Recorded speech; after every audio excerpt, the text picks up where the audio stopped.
आणि आज नागपूरसह राज्यातील रामटेक, भंडारा, गोंदिया, गडचिरोली, चंद्रपूर या 5 लोकसभा मतदारसंघांसाठी केंद्रीय निवडणूक आयोगाने अधिसूचना काढली। या पार्श्वभूमीवर निवडणूक यंत्रणा देखील सक्रिय झाल्यात।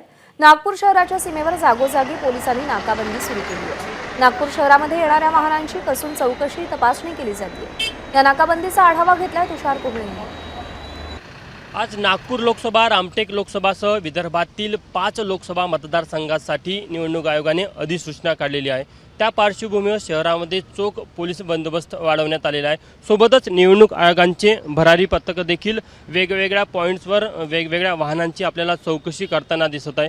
बघू शकतो की खाजगी बस आहे। खाजगी बस ही अमरावतीवरून नागपूरच्या दिशेने येत होती।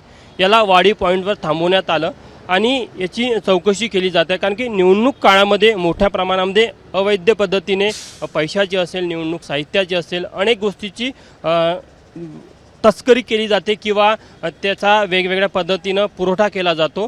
त्यामुळे कुठेतरी निवडणूक आयोगाचे पथक या सगळ्या संशयास्पद गोष्टीवर बारीक लक्ष ठेवून असतात आणि आज अधिसूचना निघाल्यानंतर निवडणूक विभागाचे जे नियुक्त केलेले जे वेगवेगळे कर्मचारी आहे ते आपल्याला इथं सक्रिय झाल्याचे पाहायला मिळत आहे। आपल्यासोबत लांजेवार सर, आपण त्यांना विचारूया। सर, निवडणूक अधिकारी म्हणून तुमची ते नियुक्ती झालेली आहे, सध्या काय आदेश आहे तुम्हाला?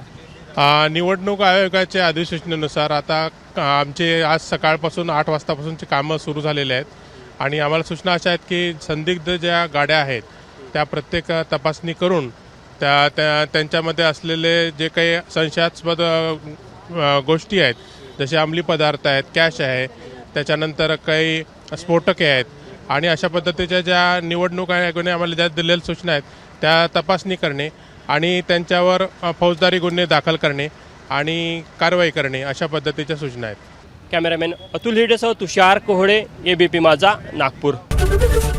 एबीपी माझा, उघडा डोळे बघा नीट।